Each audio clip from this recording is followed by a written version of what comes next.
There's no way I can get into this thing. Better leave it alone.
While Detective Conby was grateful to be back at Derceto, he was eager to test his hypothesis.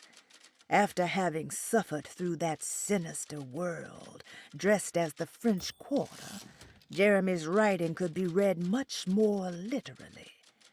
What if Jeremy used his talisman to actually visit those places he mentioned in the book?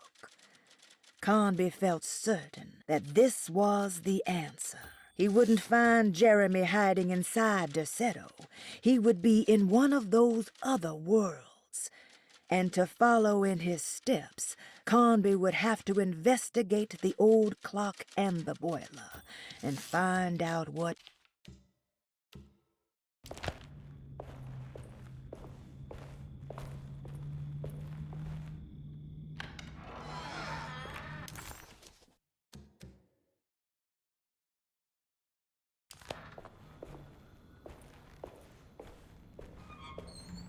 I need the key.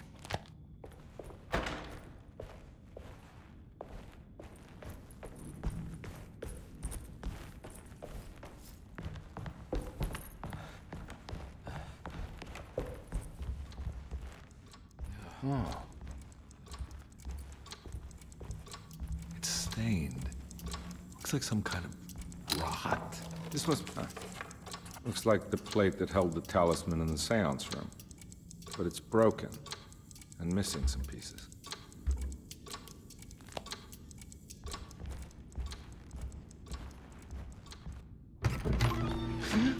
Yeah, sorry, Detective. Didn't mean to obstruct justice or anything. That's fine. You know, I'm kind of busy with my own case of a missing person. I was wondering if you've seen Grace, a girl about yay high? I can't say that I have. Why are you asking? Well, I'm looking for her. Is she in trouble? No. She's just hiding somewhere. But we can't have a rascal like that running around unchecked. A time like this, you understand? Well, I haven't seen her. Well, let me know if you find her. I'll be around. I'll keep an eye out for your man, Jeremy. You scratch my back, Detective, and I'll scratch yours.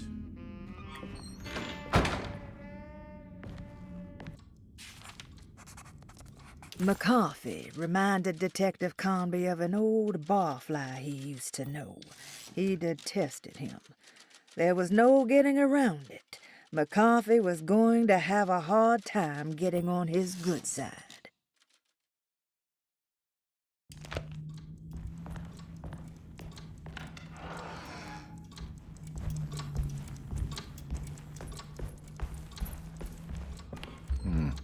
I need the key.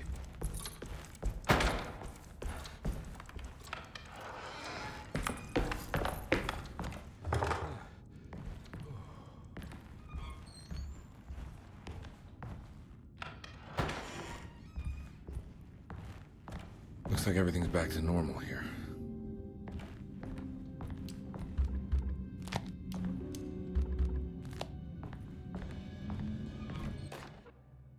Emily's here. Emily's here.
eccentric. I did it! I crossed the thresholds to my intended destination without a focusing device. My talisman now knows these roads, and I have no need for the plates. I can find my way to Lafayette as easy as I find my own room. I visited the grave of my father and seen the oven waiting for me. Thank you for opening these doors. I now must summon my courage and go back to that hateful mound outside the oil rig. I hope you'll be feeling better when I return. Jeremy.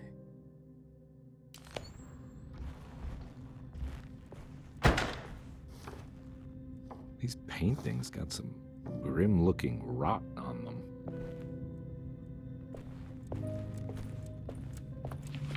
The Astarte Artist Colony. I remember hearing about their disappearance.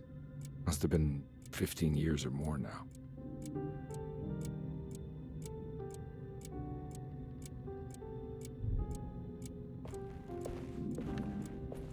Will I need to remember how to get them out again? They are locked up for good reason.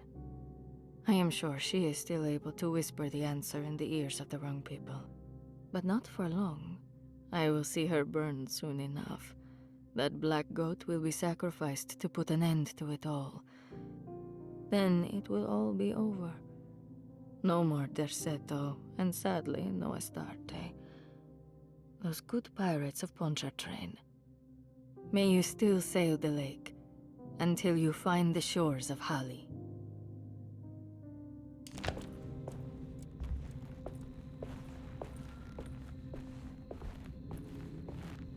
What are these symbols? Looks like alchemy, or star constellations.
The simple astrology cipher was a favorite among the artists who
Detective Conby had a hard time understanding what had happened.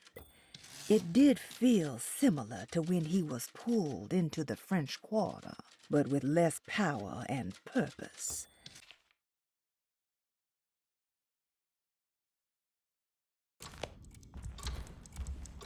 Oh, what happened? Everything's normal again? All right.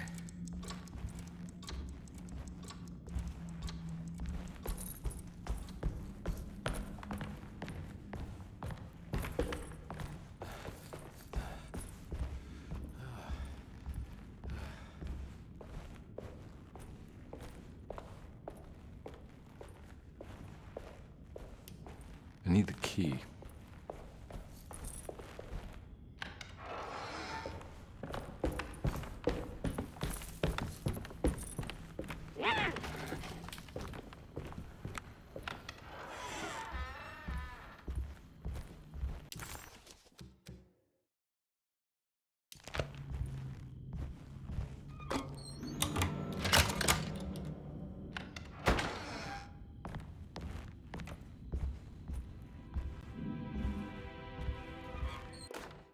Lost Plantations of Louisiana, Thierry Briclot, 1917.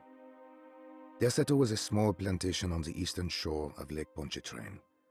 The land was considered difficult for industry and was sold for only $30 to Elijah Pickford in 1818. Pickford employed hundreds of workers from nearby New Orleans to clear the woods and build a small plantation mansion facing the lake with a striking Greek Revival temple facade. Derceto kept a modest production of Perique tobacco and indigo that persisted up till the Civil War. During the antebellum era, Derceto was the source of many rumors concerning voodoo and witchcraft. People who traveled the lake reported seeing people dance at night in front of bonfires, bleating and wailing. On June 17, 1862, Captain J.W. Norton of the Union Army recounts leading a raiding party from ships anchored in Lake Pontchartrain in order to seize control of Derceto and free the slaves working there. The captain was surprised to find the workers fighting back with unprecedented zeal. Norton's account describes these men and women as enraged with fanaticism. Pickford reportedly tried to placate the raiders, but was shot in the confusion. Captain Norton left the mansion burning and retreated to his ships with his men. Derceto was left in ruins for several decades. The ownership of the land was long disputed and returned to the Ledoux family in 1901. Several police reports were filed during the following years as the Ledoux tried to get rid of a camp of squatters on their land. The police made several visits to remove the trespassers, but the people kept returning. On November 1st, 1907, Inspector Legras of the police charged a deadly attack in order to save several children kidnapped by the squatters. Many were killed, and even more were jailed. The following year, Ledoux rebuilt Derceto, incorporating the surviving stone foundation and adding a magnificent wrought iron conservatory. The farmland had been reclaimed by the surrounding woods, so it was no longer profitable to use as a plantation. Instead, the house was turned into an artist's colony. The Astarte Artist Colony was a successful group of artists, including figures such as painter Heinrich Cassel and poet Nora Keith. The group was also known for their beloved Mardi Gras crew called the Pirates of Pontchartrain. On September 29, 1915, a tropical hurricane tore through Louisiana, causing Lake Pontchartrain to flood New Orleans. Due to the remote location of Derceto, it took almost 2 weeks for outsiders to learn that the artists' colony was abandoned. The 12 residing artists had all vanished without a trace. The empty mansion of Derceto still stands on the shore of Lake Pontchartrain, with much of its temple facade intact. The Ledoux family currently has no intention of repairing the house.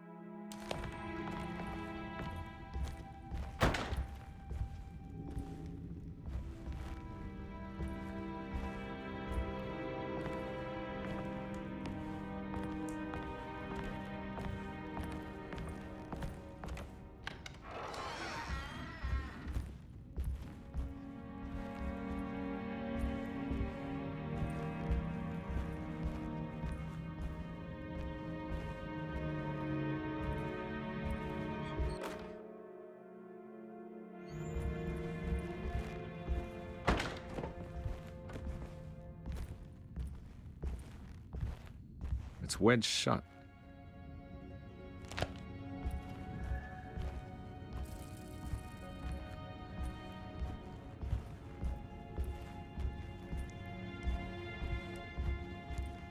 Christ, it's not again. No way over here.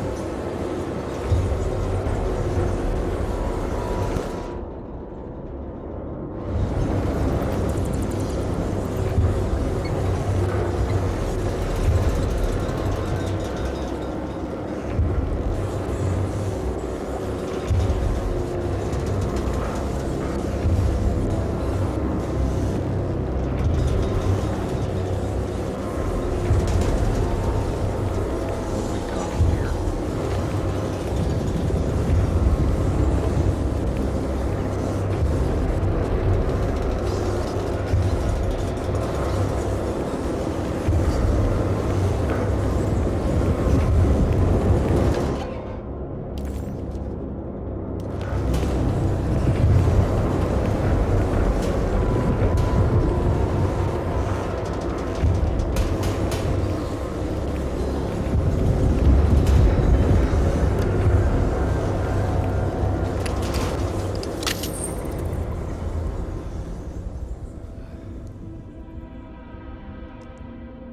What the hell is going on?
Huh.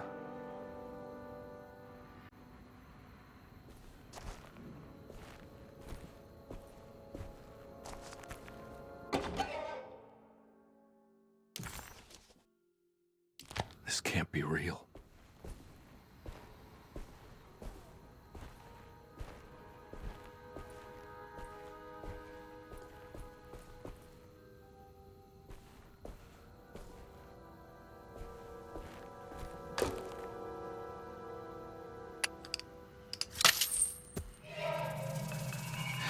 Got it. Hey.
think I've seen this somewhere.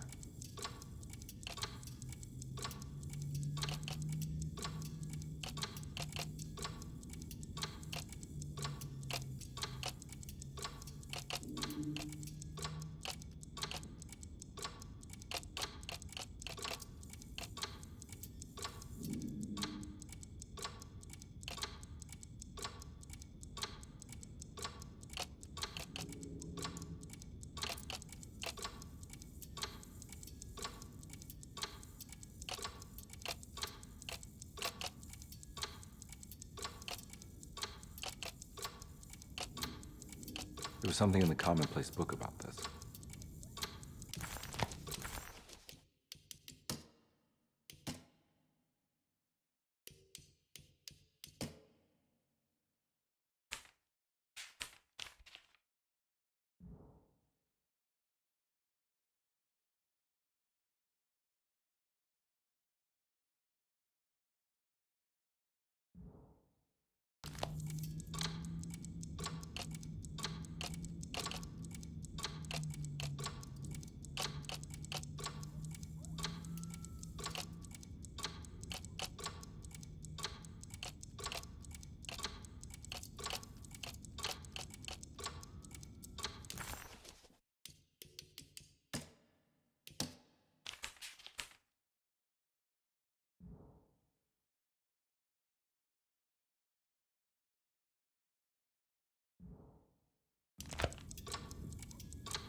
I need the key.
You know, Mr. Waits, I saw a piece of the plate that Liza broke.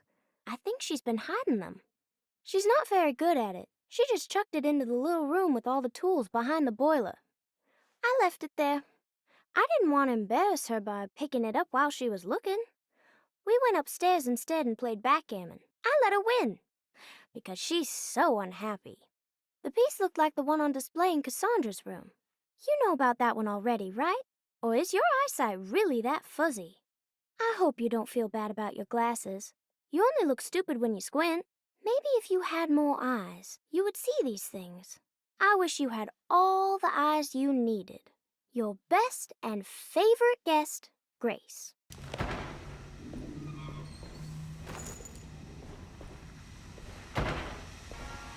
It's another plate for the talisman.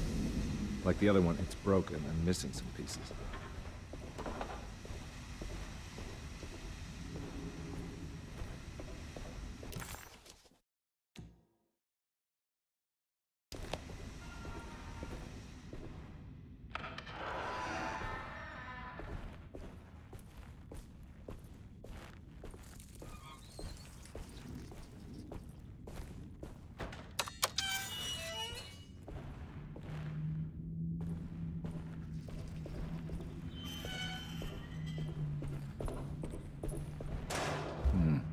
I need the key. I need the key.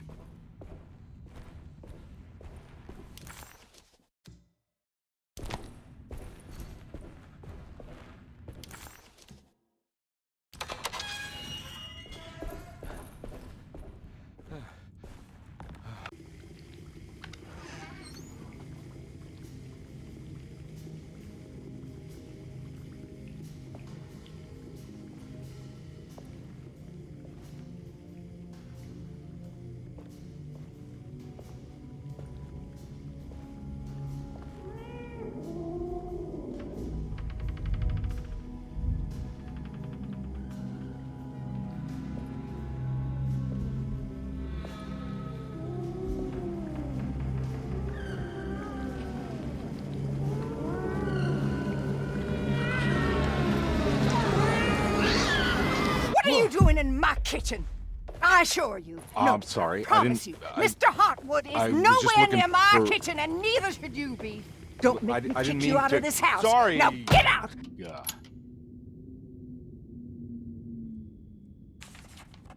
Conby was in shock, but also a little embarrassed. The housekeeper was furious to find him searching through the kitchen and had run him out of the room. There was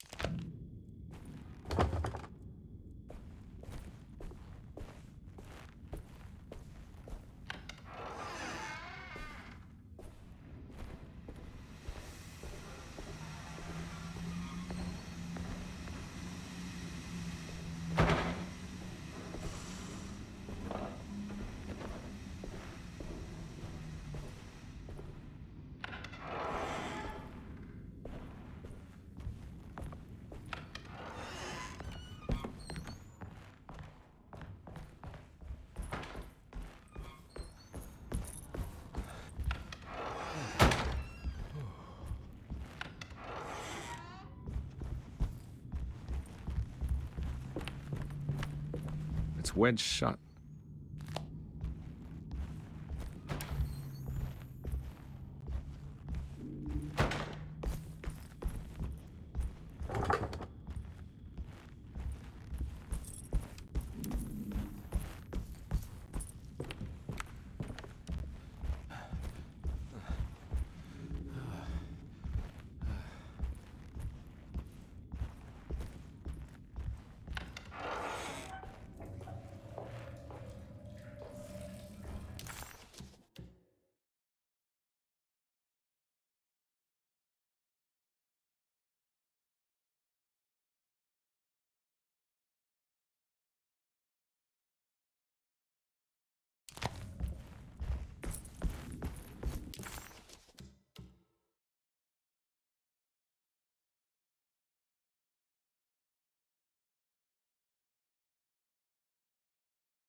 I need the key.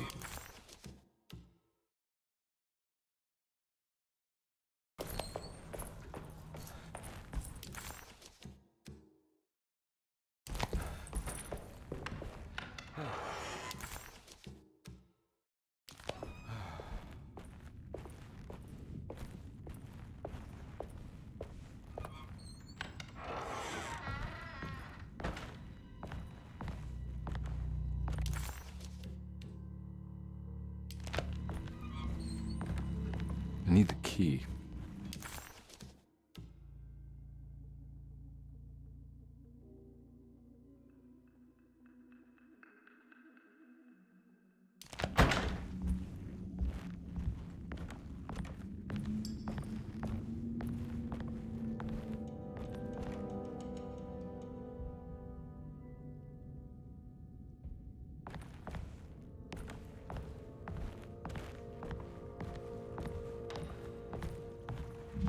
There's no way I can get into this thing. Better leave it alone.